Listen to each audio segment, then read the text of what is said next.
Assalamualaikum warahmatullahi wabarakatuh. Pada yang terhormat Bapak Ibu dosen penguji, perkenalkan nama saya Kamsudin Asbade dengan nomor induk mahasiswa 25426731 Saya adalah mahasiswa PPG dalam jabatan BES 3 tahun 2025 dari LPTK UIN Palangkaraya. Pada hari ini, Senin tanggal 13 Oktober 2025, saya akan melaksanakan praktik pembelajaran untuk uji kinerja kelas 7 MTs Nurul Huda Karanganyar dengan materi syarat fardu 5 waktu. Video ini dibuat untuk memenuhi syarat kelulusan uji kinerja PPG. Terima kasih. Wassalamualaikum warahmatullahi wabarakatuh. Selamat menyaksikan. Assalamualaikum warahmatullahi wabarakatuh. Waalaikumsalam warahmatullahi wabarakatuh. Bagaimana anak? Apakah kalian sehat? Adriana Purnamasari. Mungkin Haya. Muhammad Azmi. Muhammad Nawawi. Hadir? Fajrul. Muhammad Febri. Alhamdulillah kalian semua sudah hadir. Marilah kita baca doa sesuai yang telah kita amalkan. Bismillahirrahmanirrahim. Bismillahirrahmanirrahim. Bismillahirrahmanirrahim. Subhanallahi. Alhamdulillahi. Alhamdulillahi. Wa la ilaha illallah. Wa la ilaha illallah. Allahu akbar. Allahu akbar. Wa la haula wa la Wa la haula wa la quwwata quwwata illa billahil aliyyil azim. illa billahil aliyyil azim. Al-azim.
bareng baca Pancasila. Mohon maaf untuk berdiri sebentar.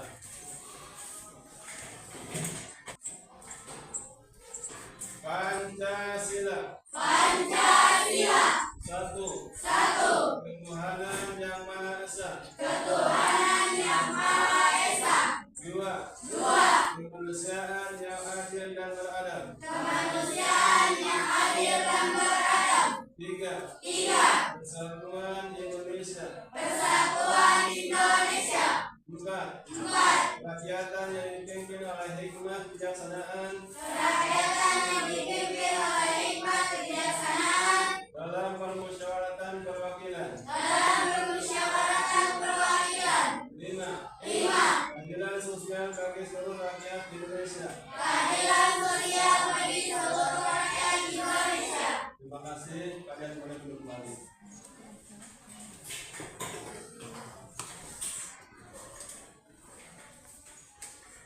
Selanjutnya kita masuk ke tujuan untuk pembelajaran kita pada hari ini, yaitu kalian boleh lihat ya. Yang pertama menunjukkan keimanan terhadap Allah SWT sebagai Al-Hafiz, Zat yang Maha Penjaga, dan Al-Wakil, Zat yang Maha Pelihara, yang merupakan Zat yang melihara dan bertanggung jawab terhadap makhluk-makhluk ciptaannya. Di antaranya yang membuktikan keimanan terhadap Allah SWT sebagai Al-Hafiz dan Al-Wakil dalam kehidupan sehari-hari, melalui pembiasaan sikap disiplin dalam menjalankan sholat fardu 5 waktu. Yang paling kita garis bawahi sekarang yaitu kita membuktikan keimanan terhadap Allah sebagai Al-Hafiz dan Al-Wakil dalam kehidupan sehari-hari melalui pembiasaan sikap disiplin dalam menjalankan sholat 5 waktu. Siapa yang tahu sholat 5 waktu itu apa saja? Coba sebutkan. Subuh, maghrib, asar, zuhur, isya. Ya. Ada yang lain? Coba kita bareng dulu. Sholat wajib zuhur, asar, maghrib, isya. Subuh. Coba mulai. 1, 2, 3.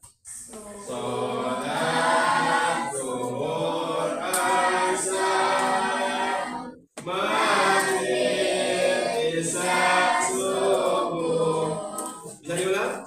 Sholat zuhur, asar, maghrib, isya, subuh. Nah, berarti kita punya kewajiban dalam sehari semalam sholat sebanyak 5 kali, mulai dari sholat zuhur, sholat asar, sholat maghrib, sholat isya, dan sholat subuh. Sholat zuhur berapa rakaat? 4 rakaat. Sholat asar 4 rakaat. Sholat maghrib 3 rakaat. Sholat isya 4 rakaat. Sholat subuh 2. Berarti kalau kita jumlahkan jumlah rakaat 5 waktu itu sama dengan 17 rakaat. Nah, tadi kalian sholat subuh enggak? Sholat subuh. Alhamdulillah. Jadi kalau kita sholat zuhur, sholat waktu sholat asar kita sholat asar. Waktu sholat maghrib kita sholat maghrib. Waktu sholat isya kita sholat isya. Berarti dalam sholat betul-betul membina kita untuk bersikap disiplin. Untuk bersikap disiplin. Apa itu disiplin? Siapa yang tahu? Apa itu disiplin? Apa itu? Ada yang tahu? Haya mana haya? Tahu? Apa haya? Disiplin. Apa itu disiplin? Tertib. Disiplin apa haya? Tertib. Ada yang lain? Ada yang lain? Ya, dari disiplin itu melaksanakan suatu pekerjaan tepat pada waktunya. Seperti kita sholat duhur. Apakah sholat duhur itu bisa dilaksanakan pada jam 11? Tidak bisa. Apakah sholat asar bisa dikerjakan jam 2?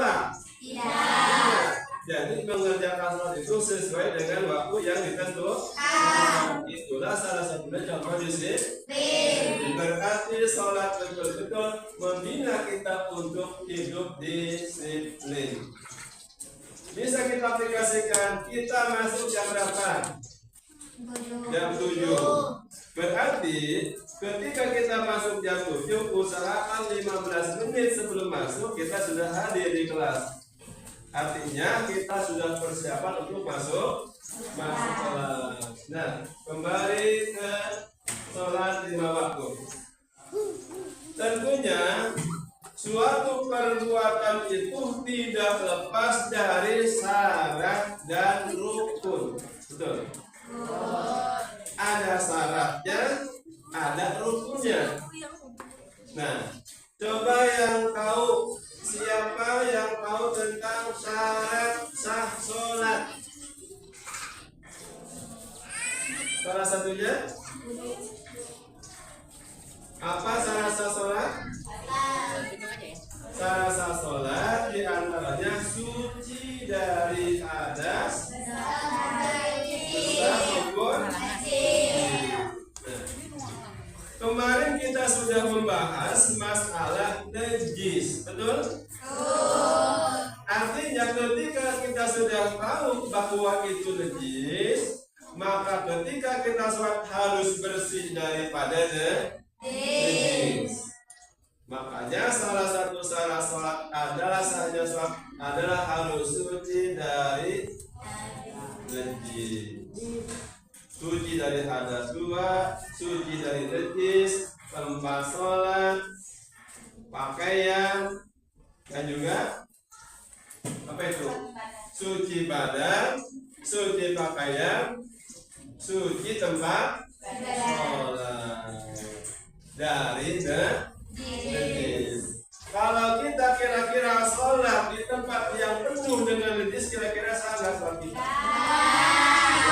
Maka kita cari tempat yang suci.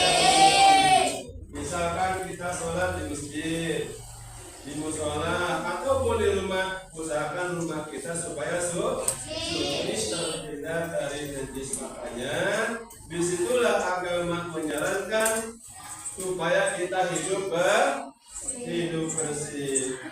Kenapa hidup bersih? Karena kebersihan adalah sebagian dari iman. An-nadzafatu minal iman. Kebersihan sebagian daripada iman. Maka dalam sholat itu sendiri adalah bukti bahwa kita melaksanakan keimanan terhadap Allah Subhanahu wa taala dengan cara kita menjaga kebersihan. Innallaha nabiyyun rahimun nadzafah. Allah cinta terhadap Allah Maha bersih, maka Allah cinta terhadap kebersihan. Itu salah satu syarat sah sholat.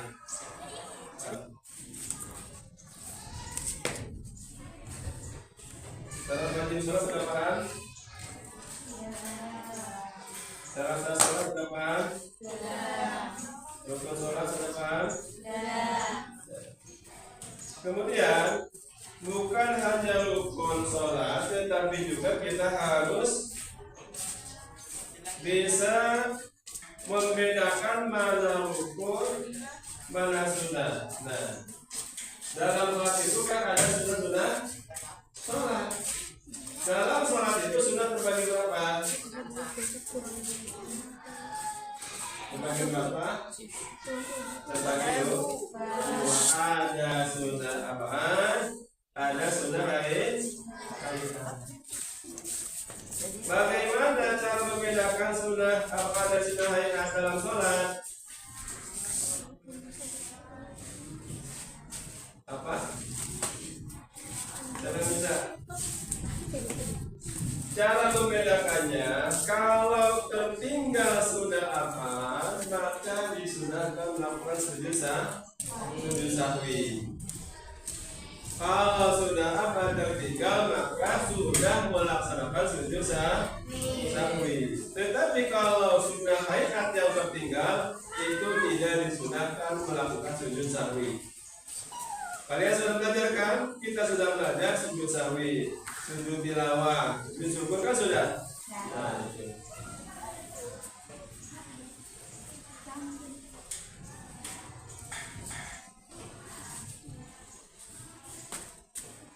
Bagaimana kalau kita dalam sholat meninggalkan sunnah hayat?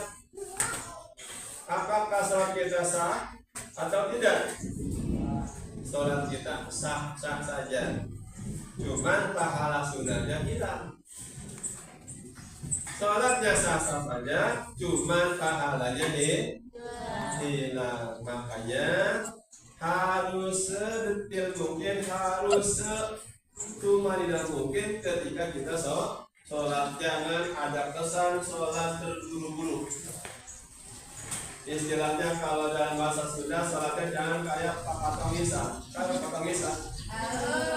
Siapa yang pernah lihat patung Isa? Ya. Jadi patung Isa itu jangan. Jadi artinya sholat itu harus santai, harus khusyuk. Harus khusyuk. Kita harus bisa memahami bacaan-bacaan yang kita baca. Allahu Akbar. Artinya Allah Maha Besar. Kemudian kita baca surat Al-Fatihah, ayat demi ayat. Kita harus bisa memahami maknanya. Nanti ketika kita sudah memahami, maka akan timbul kehusuan. Kita akan timbul kehusuan, sehingga tidak lagi sholatnya dengan bercanda, bermain-main. Ya. Kemudian sholat itu sendiri pengertiannya ada dua. Satu menurut bahasa, yang kedua menurut istilah.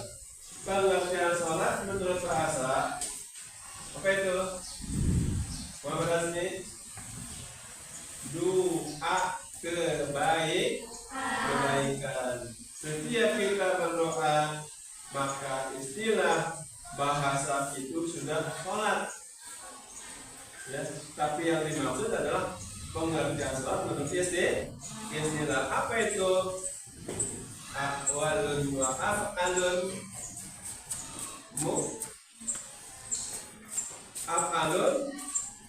wa aqwalun muftatahatun bitakdiri muftatamatun bitaslimi. Berbagai pekerjaan, ucapan yang diawali dengan takbiratul, diakhiri dengan salam, dengan ketentuan tertentu. Ada yang bilang tuh? Ya. Ada yang bilang tuh? Masa masih pagi sedang sholat. Harus tahu juga ketika sudah melaksanakan sholat, bahwa di situ sudah cukup kali ada syarat wajib sholat, ada syarat sah sholat, ada rukun sholat, ya, dan sudah sholat. Ya, rukun sholat. Ada berapa rukun sholat? Yang kelompok 3, kalian diskusikan sunnah sholat. Sunnah apa dan sunnah hayat. Tulis yang kelompok pertama, syarat wajib sholat dan syarat sah sholat. Syarat wajib sholat dan syarat sah sholat. Kelompok 1. Kelompok 2, rukun sholat. Kalian tulis ada berapa saja rukun itu? Diskusikan. Untuk kelompok 3, tulis sunnah dalam sholat. Tulis sunnah dalam dalam sholat. Kalian paham? Nah, tadi kita sudah membahas tentang tata cara sholat dan sudah dibagi kelompok dari masing-masing kelompok. Silahkan kalian terstatistikkan ke depan. Mulai dari kelompok 1 yaitu membahas tentang mendiskusikan tentang syarat wajib sholat dan syarat sah sholat tadi. Syarat wajib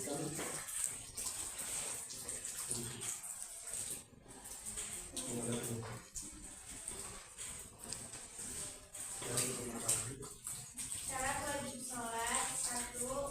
Islam, 2. balik, 3. berakal, 4. suci dari hadas.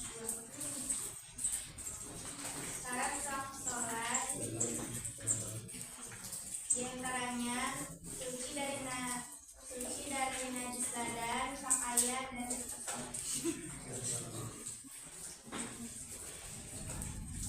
Kemudian kelompok 2, silakan maju ke depan. Dua.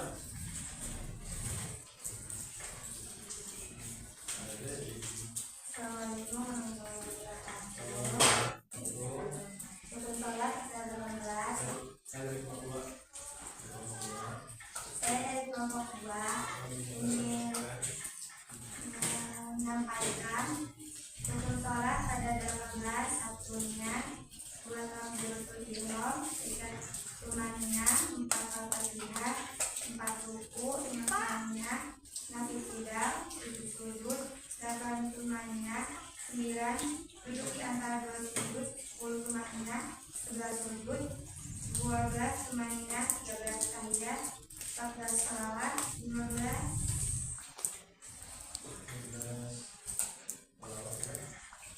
salawat, 16 takbir, 17 tahiyat akhir, 13 salam. Sekian dari saya. Assalamualaikum warahmatullahi wabarakatuh.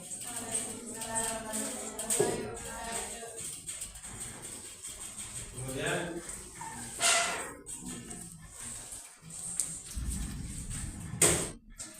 Assalamualaikum warahmatullahi wabarakatuh.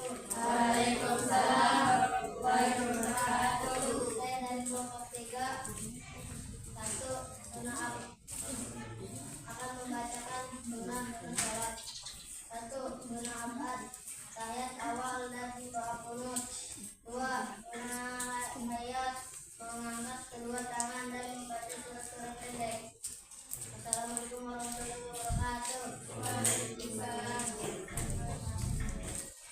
tulis di kertas lembar dari pertanyaan ini, ditulis cukup jawabannya saja.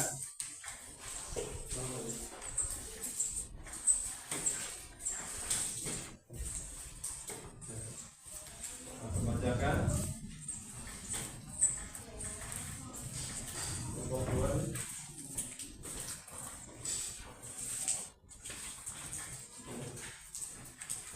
Nomor 1, jawab. Ini sebagai pengingat untuk kalian, apakah kalian menyimak atau tidak, maka kalian tuangkan dalam jawaban ini.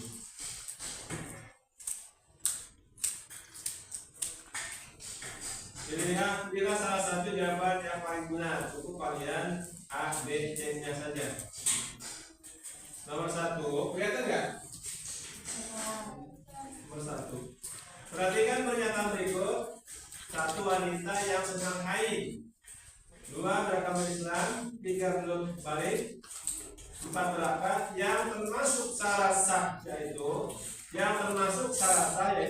A, 1 dan 2. Berarti wanita yang haid dan beragama Islam. B, 1 dan 3.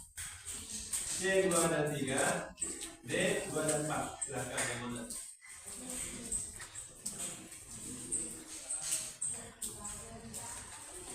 Dua. Perhatikan pernyataan berikut ini. Kemudian,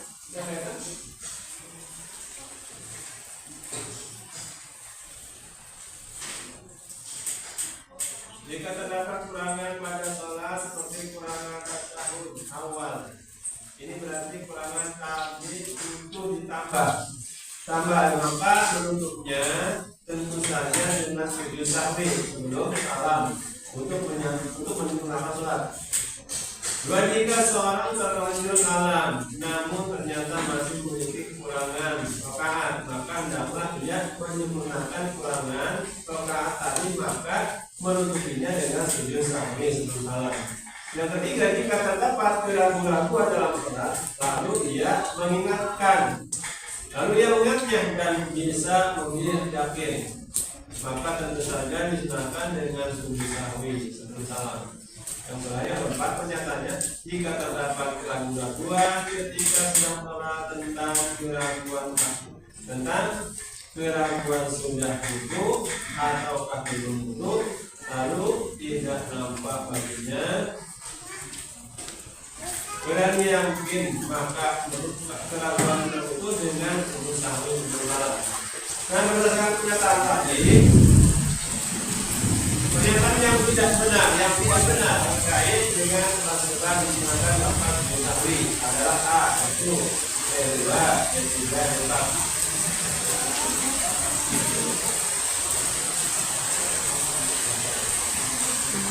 Dua, bisa lihat. Ada.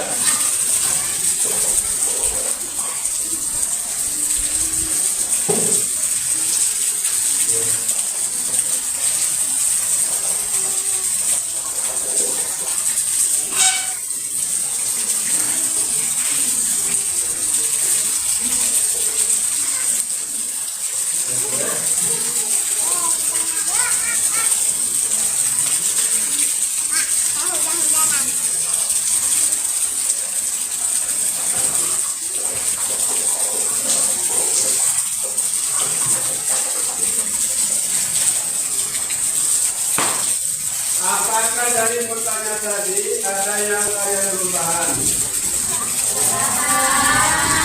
Perubahan? Alhamdulillah kalau kalian paham. Mudah-mudahan pertemuan ini mendapatkan ilmu yang bermanfaat. Nah, kenapa? Karena ini adalah perbuatan yang kita lakukan setiap hari, yaitu sholat 5 atau 5 kali, yaitu sholat zuhur, asar, maghrib, yang penting kita konsisten dengan waktu sehingga muncullah kedisiplinan terhadap diri kita masing-masing. Maka sholat itu betul-betul menjaminkan kedisiplinan terhadap masing-masing terlebih umat muslim. Semoga pertemuan ini mendapat keberkahan dari Allah Subhanahu Wa Taala, dan kita tutup saja dengan membacakan Alhamdulillahirobbilalamin.